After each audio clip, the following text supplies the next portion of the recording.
2 of the Bulgarian chicken soup with homemade broth. The first part, which I showed you in another video, which we will link above, is how we made the homemade broth. And in this part, what I'd like to show you is how we actually make the soup itself. So starting with the ingredients, we have the usual suspects: celery, carrots, and onion. And we have a few sweet peppers. We also have garlic and 4 potatoes, yellow potatoes. We will add parsley, and we will have the juice of half a lemon.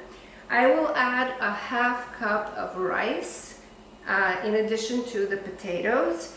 And for the spice, I would only, because the broth is already quite flavorful, the only other thing I would add is savory. Savory is not a very common spice here, but it's in every dish ever in Bulgaria, and so this is the one I buy from Bulgarian foods online places.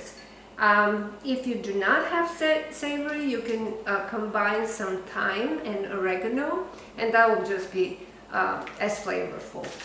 At the end of the soup, and this is what makes it classic Bulgarian chicken soup, is we add a mixture of 1 egg, 3 spoons of yogurt, and 1 tablespoon of flour. We whisk everything well together and we add the lemon juice to that mixture.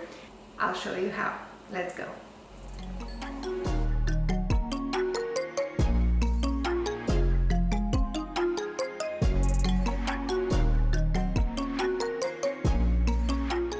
I'm ready to cook my mirepoix. I have my celery, onion, and carrot going into a separate pot so that I can prepare them before I put them into the soup.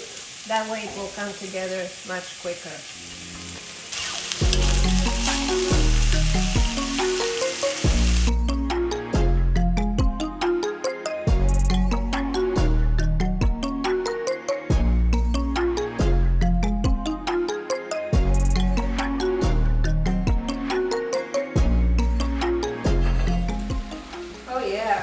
Guys, my mirepoix is ready, my broth is ready. It's time to start combining everything. I did season this. I remember I always remind people to season things separately. So this is seasoned, and so is the broth. And so... Hey, Mishi.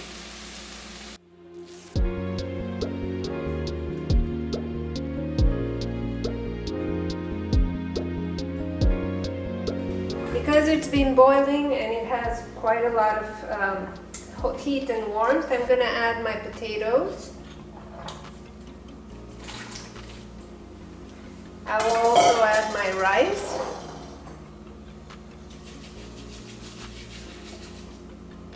I will also add my parsley.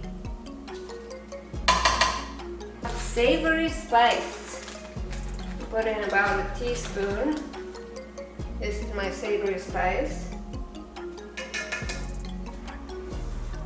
Guys, I'm making the finishing mixture for the soup, which will go in at the end. And as I mentioned, it's going to be some yogurt, 3 spoons. So I will take a tablespoon and get me some 1,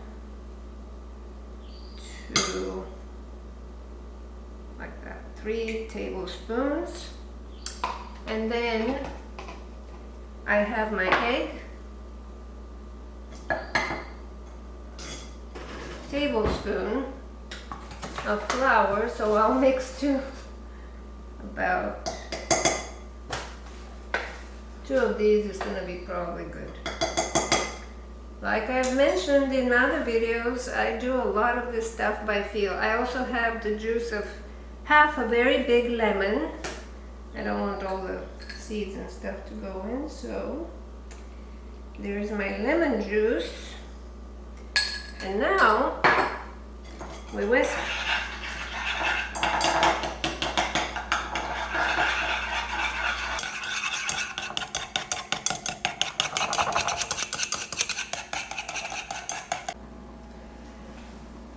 potatoes and rice are done and we are ready.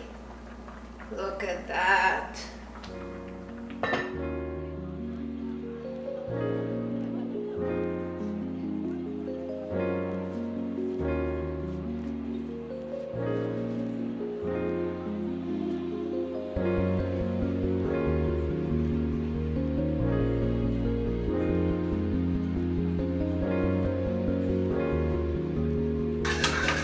The reason you need to continuously whisk it is so that you don't get curdling in the yogurt and the egg. Okay, another one please. Let's go for like 5 maybe.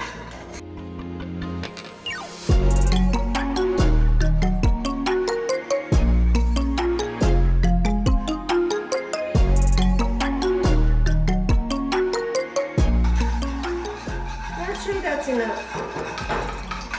So the interesting thing here is to see those little bubbles where it's bubbling. Where it's most vigorously bubbling is where we're going to pour our mixture. And now you stir. Stir, stir, stir, stir, stir.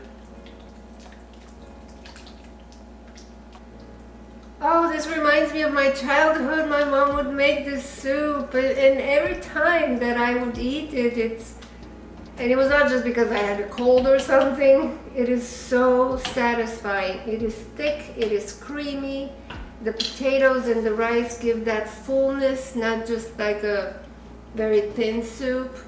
It is a proper full meal. And you guys, this is also important. The ingredients in this whole pot cost about $16, and this is going to feed these two for 3 dinners over 3 days, or 3 dinners, so that's 3 days. I mean, so that comes out for less than $3 a massive bowl of soup, so can't beat that. That's a pretty good deal, yeah. In this economy, you gotta try it. So Still pretty hot. Oh my god. Wow. it is absolutely delicious. It is lemony, it is thick. You can see, look at this. The rice, the potatoes, the carrots, everything in there spells comfort. I hope you enjoy. Delicious.